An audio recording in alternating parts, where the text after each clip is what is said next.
resolvi voltar a falar sobre o modernismo, lembrando nossa última aula, pegar o gancho aqui da última imagem que eu passei no slide da última aula, certo?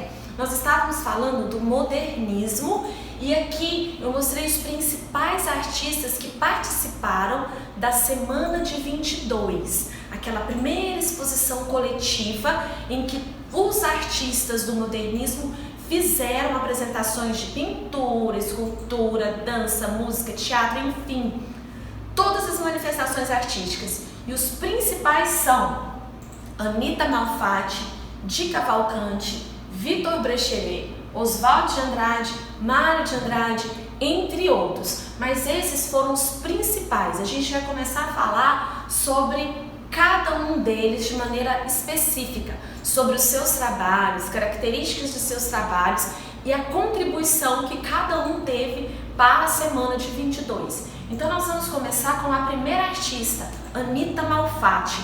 Vamos conhecer um pouco da vida, obra e contribuição para o modernismo que a Anita teve. Ela é considerada o estopim do modernismo, da Semana de 22. Por quê? Porque ela foi a grande polêmica do modernismo. A história da Anita Malfatti eu vou contar para vocês agora de uma maneira resumida, antes de colocar aqui as obras da Anita Malfatti. Bom, ela nasceu em uma família de classe média alta, onde ela teve a oportunidade ali de seu padrinho patrocinar toda a sua carreira artística no início da sua carreira. Cursos, materiais, esse padrinho dela conseguiu fazer essa contribuição para que ela pudesse desenvolver os seus primeiros trabalhos.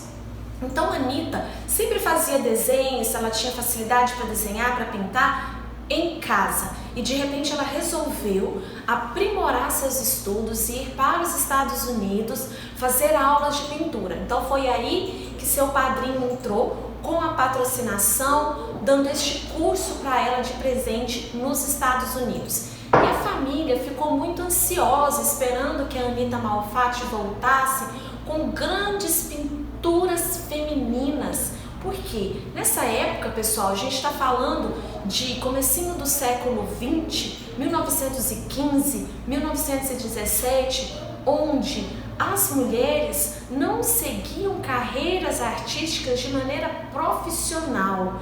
Eram consideradas como se fossem assim, hobbies. Vou fazer aula de pintura e eu vou pintar panos de prato, eu vou pintar porcelana, eu vou fazer quadros com paisagens, pinturas decorativas, pinturas delicadas, pinturas femininas. Porém, Anita Malfatti não tinha essa intenção e tampouco essas características na sua personalidade. Então, quando ela foi para os Estados Unidos fazer esse curso e retornou com seus trabalhos, o grande choque que a família teve é que ela não voltou com essa obra delicada, com essa pintura delicada. Muito pelo contrário. Lá nos Estados Unidos, Anita Malfatti fez aulas com os grandes mestres do expressionismo. E a arte expressionista, ela tem por característica, como nós já vimos anteriormente, a expressão de sentimentos. E nem sempre esses sentimentos são puros, são bons. Muitas vezes são sentimentos de raiva, de angústia, medo, pavor, tristeza. E isso não tem como ser uma pintura delicada, certo? Então, por características técnicas de pintura, nós vamos considerar as pinturas de Anita Malfatti expressionistas, características expressionistas. Essas pinturas não são muito agradáveis, bonitinhas de se ver, não, porque a intenção do artista nem sempre é essa. Muitas vezes é expressar outros tipos de informações e de sentimentos, certo? Então, o resumo do início da carreira da Anita Malfatti foi esse. Então, quando ela foi depois para a Europa e novamente para os Estados Unidos, lá ela consolidou sua carreira, fez várias exposições e se tornou uma artista renomada fora do Brasil em um primeiro momento.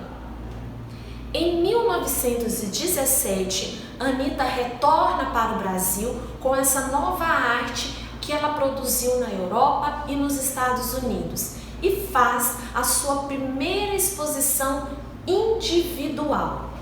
Então essa exposição foi a grande polêmica do modernismo e que aí agora eu vou mostrando para vocês através das pinturas e relatando toda a crítica que foi feita através de Monteiro Lobato por essa primeira exposição que Anita Malfatti fez. Aqui nós temos um retrato de Anita Malfatti e aqui um autorretrato, uma pintura feita por ela.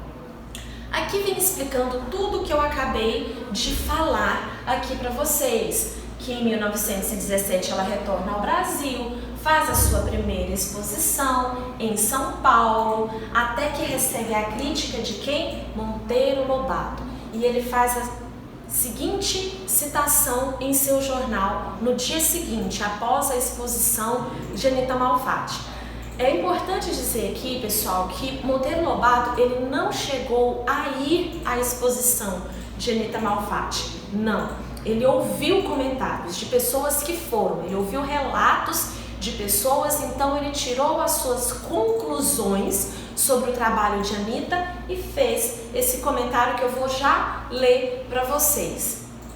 Outra questão que a gente tem que levar muito em consideração é que Monteiro Lobato ele não era crítico de arte. Nesse período o Brasil ele não possuía esses profissionais. Quem fazia esses críticas às artes eram os escritores e a personalidade de Monteiro Lobato era conservadora, era tradicional e não valorizava a arte moderna, e sim a arte acadêmica, que possuíam características de cópia da realidade. Então Monteiro Lobato ele defendia a arte acadêmica e não a arte modernista. Isso por características pessoais de Monteiro Lobato, que jamais deve ser colocada em alguma crítica que você vai fazer. Quando você vai questionar, criticar e avaliar um quadro, uma obra de arte, você não pode colocar a sua opinião pessoal, e sim características técnicas daquela arte, daquela pintura ou escultura. Enfim, no dia seguinte, após a exposição de Anita Malfatti, Monteiro Lobato faz o seguinte comentário, que é só um pedaço, certo, pessoal? O texto se chama Paranoia ou Mistificação. Abre aspas. A arte moderna é coisa de louco. A única diferença reside em que, nos manicômios, esta arte é sincera, produto lógico dos cérebros mais transtornados pelas mais estranhas psicoses.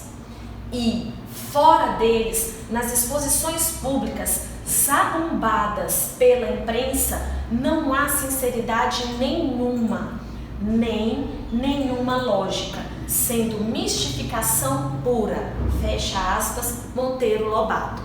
Isso é um pedaço do texto Paranoia ou Mistificação que ele colocou. O que significa, em outras palavras, o que o Monteiro Lobato escreveu?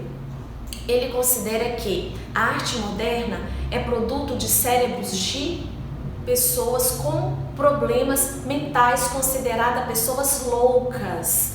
Só que essa arte dos loucos eram sinceras, porque eram produzidas por pessoas que tinham problemas mentais.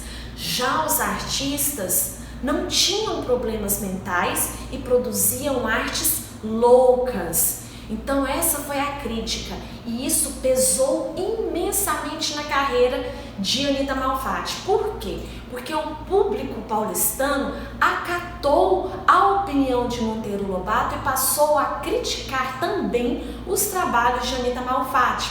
Investidores que haviam reservado quadros de Anita Malfatti para comprar na exposição que ela fez, tiraram a reserva, ou seja, não compraram quadros da Anita Malfatti. Pessoas que faziam aulas de pintura com ela deixaram de fazer e ela passou a ser criticada por toda a sociedade paulistana pelos seus trabalhos produzidos. E isso marcou profundamente a carreira de Anita Malfatti, como se fosse um bloqueio psicológico. Anita Malfatti já sofria de problemas depressivos e essa situação foi a gota d'água para que ela entrasse em um processo de bloqueio de criatividade.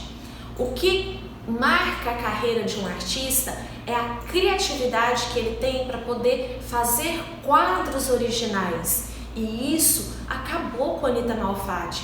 A partir desse momento, ela não conseguia criar mais quadros e somente copiar aquilo que já existia na natureza. E passou a fazer somente natureza morta, ou seja, características lá atrás da arte acadêmica. Então aqui vem as consequências, o resultado, né? Isso que eu expliquei para vocês também, do que aconteceu após a crítica de Monteiro Lobato. E aí qual a importância então da Anita Malfatti para a semana de 22? Foi justamente essa.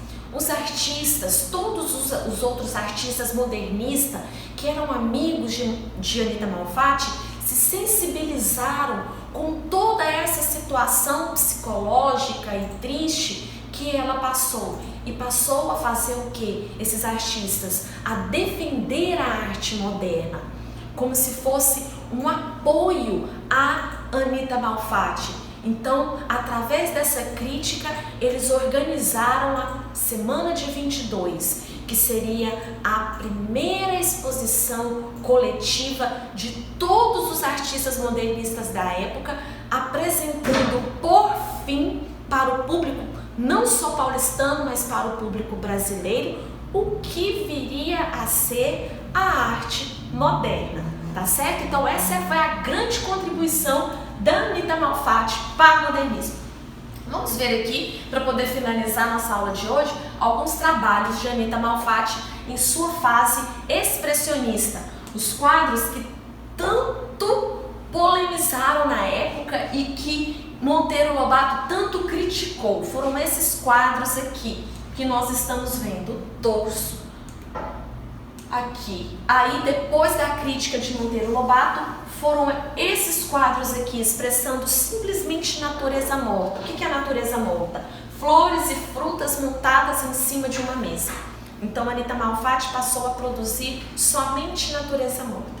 E isso sensibilizou Mário de Andrade, Oswaldo de Andrade, Di Cavalcanti, Cândido Portinari, Menotti Del Pitta, ou seja, todos esses outros artistas ficaram sensibilizados com essa situação e organizaram a grande exposição de 1922. A Anita participou? Sim, participou com as obras que ela já tinha, tá? Que com a exposição de 1917.